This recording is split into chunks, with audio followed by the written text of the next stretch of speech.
اور عورت اگر گھر کا کام کرے تو طلب کر سکتی ہے مرد سے، شوہر سے،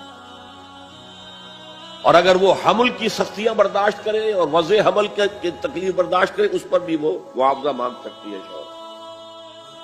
اس طرح کی چیزیں سوشل انجینئرنگ ہو گئے، معاشرے کا تیا پانچا ہو گیا ان کے ہاں، فیملی لائف کے ٹکڑے ہو گئے، بکھر گئی فیملی لائف، ہے ہی نہیں، شادی کا بندھن نہیں، we are living together that's all, we are not married, بچے بھی ہو رہے ہیں but we are not married, اس لیے کہ وہ میرج کے قوانین ایسے بنا دیے گئے کہ مرد اس کو گوارا کرنے کو تیار نہیں۔ آپ نے کسی سے میرج کی اور کچھ دنوں کے بعد آپ کی اس کے ساتھ نہیں بنی، طلاق دیں گے، آدھی پوری پراپرٹی، پورا اپنا سرمایہ آدھا دینا پڑے گا، کون مرد اس کے لیے تیار ہو؟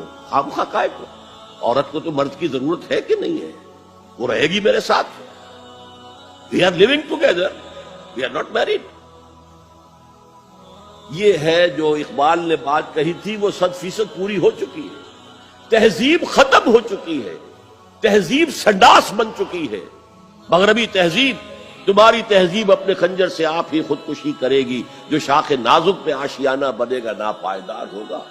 اب آپ نے سنا ہوگا بش صاحب واز کہتے ہیں شادی کرو شادی کرو شادی کرو، اب وہاں یہ واز کہنا پڑتا ہے شادی کرو، میرج کے کانٹیکٹ کے اندر بندھو۔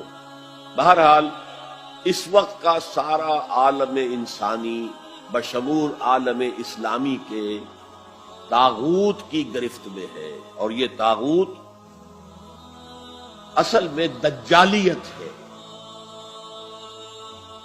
دجل فریب کو کہتے ہیں۔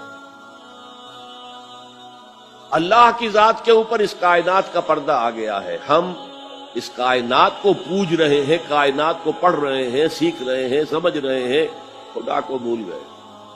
حیات اخروی پر حیات دنیاوی نے پردہ ڈال دیا ہے، دجل اصل زندگی وہ ہے اسے بھول گئے ہیں، اور اس زندگی میں مگن ہے، گم ہے۔ کافر کی یہ پہچان کے آفاق میں گم ہے، اور مومن کی یہ پہچان کے گم اس میں ہے آفاق۔ یہ سارا نظام دجالیت کا نظام ہے، اور پورے عالم اسلام پر یہ حاوی ہے، مسلط ہے، کوئی ایک ملک بھی اس سے بچا ہوا نہیں۔ اس پس منظر میں دیکھیے، اسلام ایک اصولی انقلابی دعوت ہے، بدلو اس نظام کو، بدلو اس نظام کو۔ یہ جتنا کام مشکل پاکستان میں اتنا ہی یہاں ہے، کیا فرق ہے؟ 57 سال ہو گئے ہمیں، جو ملک لیا تھا اسلام اسلام اسلام اسلام کی رٹ لگا کر، وہ کہاں اسلام لایا؟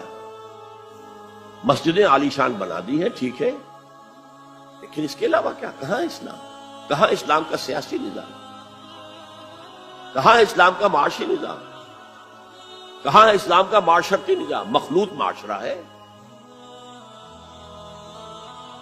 صدر ضیاء الحق نے جب PIA کو ڈرائی کیا، شراب اس میں سرو کرنی بند کر دی، ورنہ پہلے انٹرنیشنل فلائٹس میں شراب سرو ہو جاتی تھی، لیکن اس نے بند کی۔ میں نے کہا، اور میں اس زمانے میں ان سے کچھ قریب تھا، میں نے کہا آپ نے بڑا اچھا کام کیا، دنیا تو یہی کہے گی کہ دقیانوسی آدمی ہے، یہ کیا کر رہا ہے، لیکن میں نے کہا آپ نے ایک چیز جو حرام ہے وہ تو بند کر دی ہے، دوسری چیز یہ ایئر ہاسٹسز جو جاتی ہیں، یہ کون سی شریعت کی روح سے جائز ہے؟ آپ حج پر نہیں جانے دیتے مسلمان عورت کو محرم کے بغیر، حالانکہ عام طور پر ادھیڑ عمر کی عورتیں، بڑی عمر کی عورتیں جاتی ہیں حج کے لیے، محرم کے بغیر نہیں جائے گی، نہ عمرے پر جائے گی۔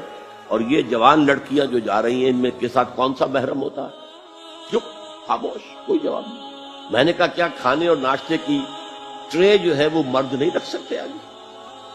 یہ ہے ہمارا طرز عمل کہ اسلام کی کوئی ایک چیز قبول، سر پر، سر آنکھوں پر، اور دوسری چیز جو ہے پاؤں تلے رون دی جائے، جس کی سزا ہمیں مل رہی ہے، الا خزی فی الحیات الدنیا ویوم القیامت یردون الی اشد العذاب۔